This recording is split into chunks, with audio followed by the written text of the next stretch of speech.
तर रामकृष्ण हरी मित्रांनो, आज आपण आलोय विवर या गावामध्ये आणि जागतिक पर्यावरण दिन आज 5 जून 2026 फक्त दिखाव्यासाठी नाही तर वृक्ष लागवड संवर्धनासाठी ही आपली पुढं काय मॅडम लिहित आहे जबाबदारी आहे. तर अशा पद्धतीनं आपल्या नेचर केअरटेकर संस्थेचं हे कार्य चालू आहे आणि इकडं थोडा आमचा नाश्त्याचा कार्यक्रम चालू आहे आणि हे बघताय तुम्ही असे हे पिंपळाचं झाड चालू आहे, लावायचं चालू आहे. झाडं लावायसाठी आपल्या ग्रामपरी संस्थेतून आपल्याकडे ही सगळी कॉलेजची मुलं आलेली आहेत झाडं लावण्यासाठी.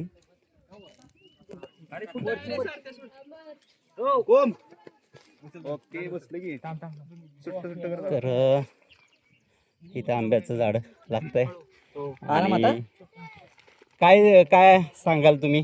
थोडंसं आपण वृक्ष लागवड करतोय आज.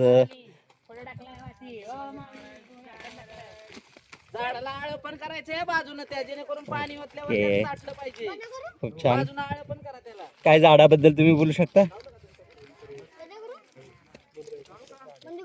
हे झाडांचं तिथलं तर आपण जे झाडं लावतो हा आपल्याला त्याच्यापासून सावली भेटते, हा परत आंबे बी खायला भेटतात झाडापासून. हा तर यांचं म्हणणं आहे झाडापासून आपल्याला सावली आणि फळं, ऑक्सिजन ह्या गोष्टी भेटत आहेत.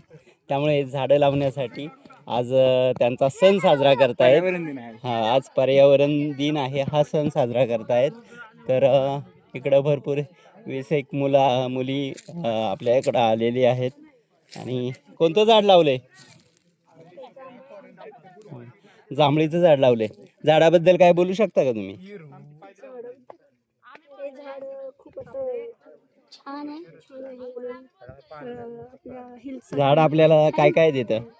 फ्रूट हा फ्रूट ऑक्सिजन. यस. कुठलं झाड लावले? पेरू आहे, सीताफळ आहे हा आणि हे काय डिस्क्राईब नाही झालं अजून आम्हाला. अच्छा, फणसाचं झाड दिसतंय ते.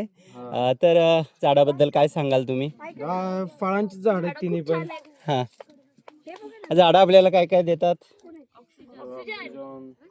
अच्छा, सावली वगैरे आपल्याला. धन्यवाद. बेनिफिट आहे त्याचे की खूप सारे आहेत. अच्छा, असं सांगू शकणार नाही एवढा कमी टाइम मध्ये. वा. ओके. मी आमच्या नाही, पॉझिटिव्ह एनर्जी येते झाडं घरामध्ये असलेले त्या गोष्टीमुळे. तर मुलींनो, कोणतं झाड लावलं? जांभळाचं झाड. मला त्या झाडाबद्दल थोडीशी माहिती मिळेल? जांभूळ हे शुगर साठी खूप महत्वाचं आहे. अच्छा. आणि ते जून आणि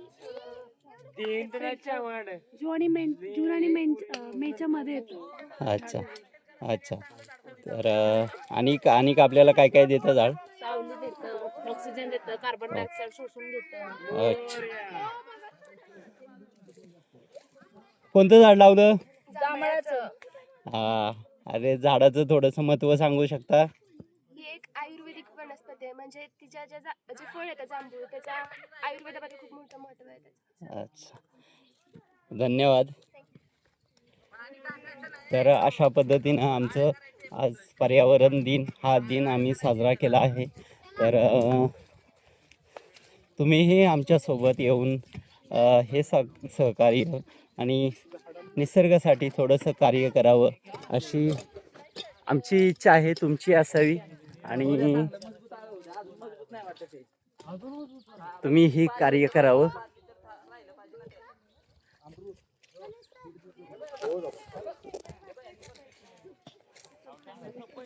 कोणतं झाड लावलं?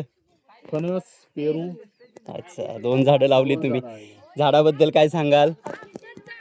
अतिशय कलमी झाडं नाही, ती पारंपरिक झाड आहेत. अच्छा. आणि कलमी झाडं योग्य ठिकाणी योग्य निसर्गामध्ये संवर्धन करण्यासाठी हा खालून बघते वरती झाडं घेऊन हा आता जवळजवळ 12:30 वाजलेत. आता झाड लावतोय, आहे. पण समाधान आहे हा.